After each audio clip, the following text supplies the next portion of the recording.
Something that really stands out to me about Halloween is that the version we celebrate today only encompasses a fraction of the holiday's intended meaning. And while certain aspects, such as trick or treating or dressing up, have remained, the reasoning behind it all has been lost. So I think a major question for Halloween is, what was its original purpose? To answer this, you really have to look back to the Celtic festival known as Samhain, which is translated to Summer's End.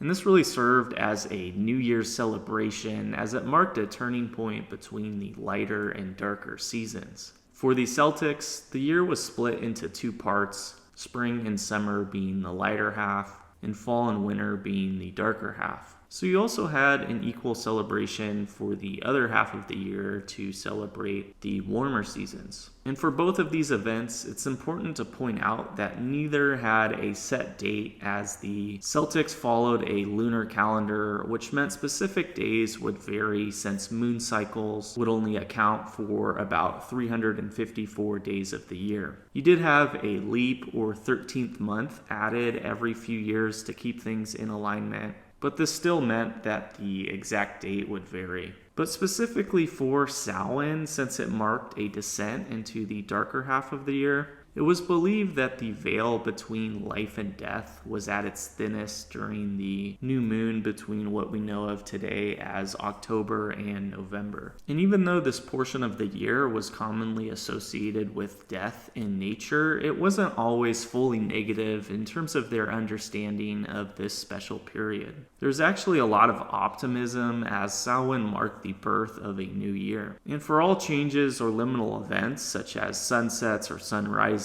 eclipses, new or full moons, or even simple things such as the leaves falling, these events were all seen as magical and couldn't be explained. So specifically for Samhain, you had a special mix of a lot of these changes happening simultaneously. You had a sunset marking a new day in combination with a new moon that marked a new month, and that new moon marked the biggest change in nature as it separated the lighter and darker seasons of the year. So this triple liminal moment is really where you have the belief of the veil being at its thinnest on this night. So this is really where you have the connection to common Halloween themes and traditions. Since the veil being its thinnest was associated with the beliefs that spirits were more active in visiting the earth, you had habits that reflected this. The ultimate goal was to invite and honor good spirits or ancestors, while also protecting from the bad ones. Bonfires served as a guide to attract spirits, and food and treats were left out and targeted for good spirits, while disguises and masks were meant to blend in with evil ones.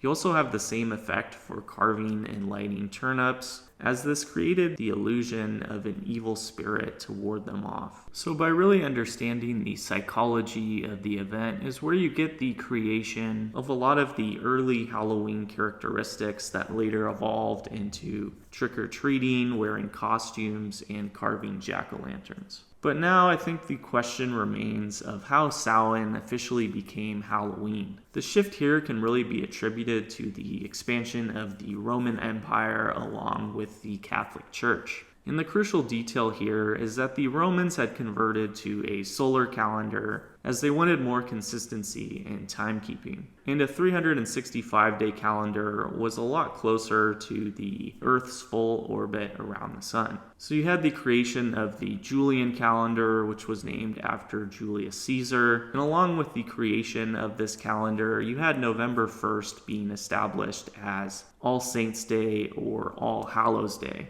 And I think the significance here is that this also mirrored a lot of the fundamentals of Samhain in terms of honoring good spirits, in this case saints or hallows, and praying for those that had departed. And also, since Samhain happened around the same time as All Hallows' Day, a lot of the other fundamentals of the holiday remained. However, the key difference here is that since the Julian calendar had a separate date for the New Year, a lot of Samhain's original meaning in this sense eventually became lost. And in terms of the name itself, Halloween can really be explained through All Hallows Day, like all major holidays being celebrated the day before with a feast. So eventually, All Hallows Eve became Halloween. So I think the major takeaway here is that a lot of the original intention for Halloween was to acknowledge a major turning point between seasons. And I'd also point out that for both Samhain and All Saints' Day, the focus was on honoring good spirits. The costumes, despite being darker, were really just to blend in and offer protection. But I think this, in comparison to a lot of movies about Halloween today, is something that commonly gets distorted. But overall, I think you have a really interesting blend of cultures and traditions that led to one of the most unique and mysterious holidays of all time.